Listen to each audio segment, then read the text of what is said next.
Our top story is new developments right now in what's shaping up to be the case of the decade for trying to hold liars accountable with real, swift justice. Now, Fox News on defense, facing over $1 billion in punishment for lies it served up that fed the insurrection. And while, as you see here, top Fox hosts have clearly been on Team Trump in public for a long time, we know that. We know Sean Hannity broke all journalistic rules or pretense by literally endorsing and publicly campaigning for Trump. There's no court punishment for breaking that kind of rule. There just isn't. But there can be penalties for malicious lying, for defamation, if you can prove a media defendant acted knowingly, maliciously, intentionally. Now, that's hard to prove, and that difficult standard is deliberate, which is why this case has to turn on hard evidence, not asking whether Hannity is biased for Trump. He is. But asking whether Hannity knowingly and maliciously pushed lies that caused measurable damage. And the evidence is building in this case. We've told you a bit about it. Hannity admitted under oath he didn't believe the lies. Now legal anticipation is building for new evidence, which we can tell you, according to court schedule, should hit this coming Monday. There will be new filings, more receipts in this voting machine company's case against Fox as they try to meet what is a high legal bar, that Fox defamed them while feeding, promoting, and even publicly joining actual parts of Donald Trump's multi-pronged conspiracy to end American democracy. So it's a big deal. Now, if you follow the news, you've probably seen some of the highlights already, from major papers to TV news, headlines about some of the quotes you see here, how Fox staff were privately blasting the big lie as BS, insane, mind-blowingly nuts, reckless. They said all that and then turned around in the same period of time and served it up to their viewers, misleading their viewers, showing a real condescension for their viewers, a lack of respect, just deceiving them. Now, the spiciest quotes, like the ones we just put on the screen, they can be damning.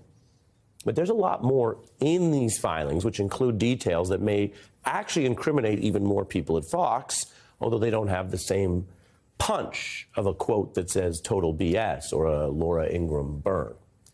Let me show you an example. Here's a fact that the plaintiffs emphasize against Fox, that they say makes Fox more guilty, that several hosts in this period were pre-recording the shows, pre-tapes, while hyping false election claims or featuring Trump lawyers, allegedly defaming the plaintiff.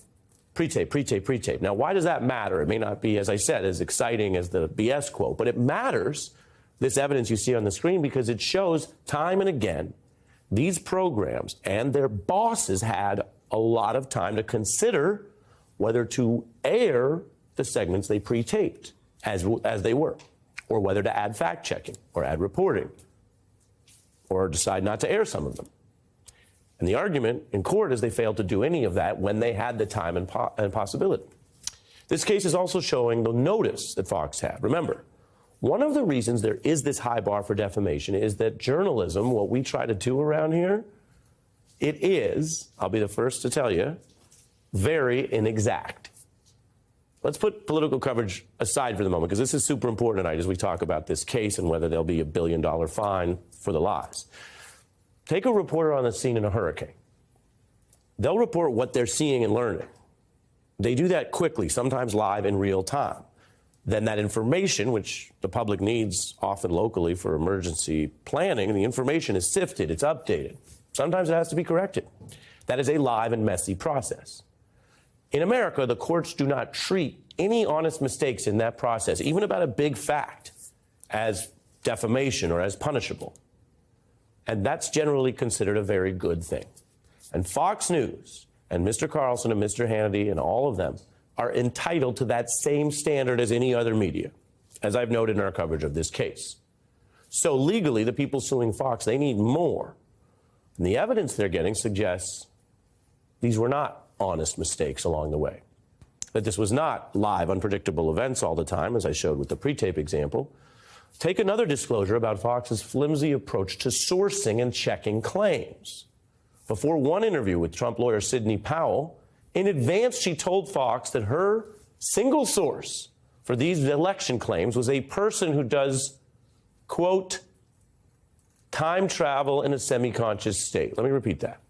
Their source now at the heart of this defamation claim, at a time when the lies led to violence, was someone who said they knew what they knew because they got it by experiencing time travel in a semi-conscious state. What? In journalism, that's the opposite of a source. If that's your source, you don't publish. It can't be any clearer. It is bananas. B-A-N-A-N-A-S. I just want to be as blunt as possible about that because, again, they have all sorts of rights to make mistakes, honest mistakes. But that's bananas. And what did the Fox people think? Well, we know. This has also gotten a little less notice than some of the other news out of the filing, but the executive in charge admitted they wouldn't have allowed that claim to be aired if the sole basis was the time-traveling semi-conscious associate of that Trump lawyer, which he deemed, quote, crazy. Crazy theories. Now, have you ever heard that saying, it gets better? Well, for Fox, legally tonight, it gets worse. Because not only did that air, so something you should never air, the bananas thing, somebody's time traveling and lying, and in journalism, you vet that. Not only did they air that, but the host, Maria Bartiromo, welcomed that lawyer, Powell, knowing that she had this made-up conspiracy theory. And then, that's not all. The Fox anchor then steps in as a conduit to take that information back to Trump family members, quote, responding to the lawyer, Powell, that she shared this important info with Eric Trump.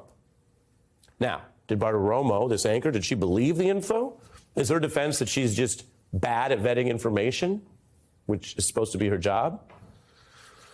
Well, remember tonight on this story, just remember where it's going for Fox. It gets worse. Under oath, the anchor admits she saw her role as helping circulate unreliable nonsense if it helped the Trumps, meaning she saw her own role, in her own words, under oath, as the opposite of a journalist, the kind of admission that might actually reach this deliberately high bar for defamation, the high bar that I told you about. Now, I want to be precise. You can see what she's saying, make up your own mind about it. Here's what she admitted in the deposition. The Fox host says it was literally not evidence for the claims. It was nonsense and inherently unreliable. You think? Now, as I mentioned, this is a huge deal. It could be key to the case. It's gotten less attention for really reasons that are important, that it's a little convoluted, it's a little dry, it's a little wacky. Well, keep this confession in mind right now as we show you how Bartiromo damningly, guiltily deceives her viewers. Keep in mind what she said she thought about all this.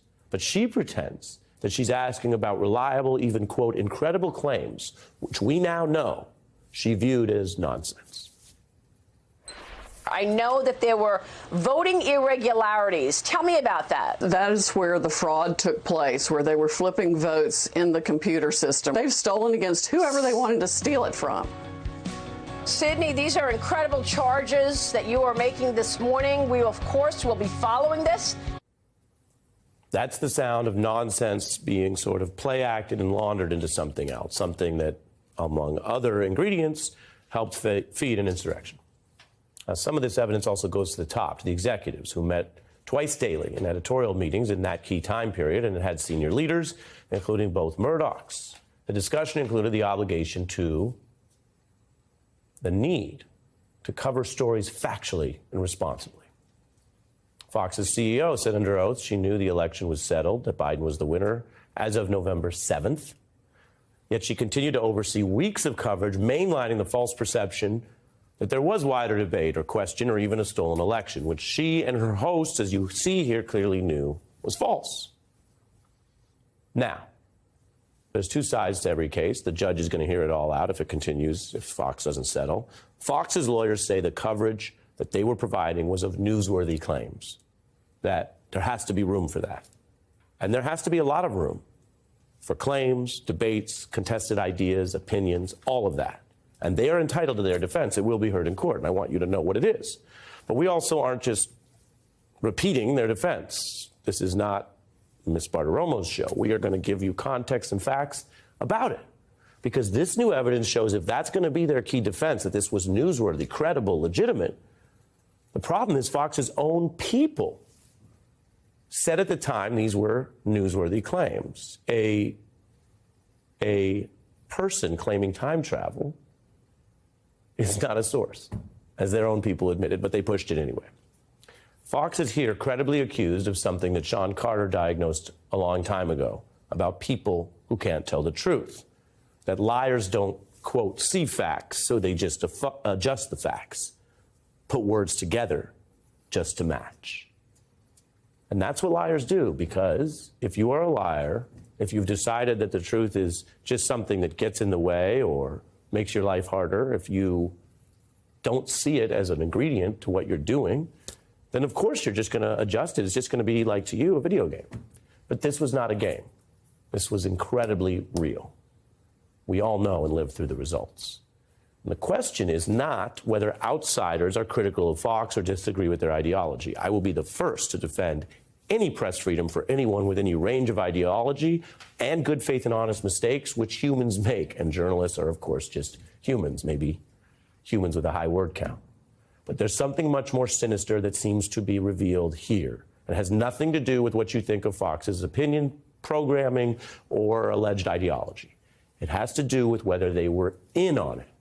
In on it at the level of laundering the lies, in on it at the level of trading information they knew to be false with the Trump people because they didn't care whether it was false, they had a different agenda. And that's where the courts may sometimes come in and say, that's illegal, to the tune of $1 billion or more.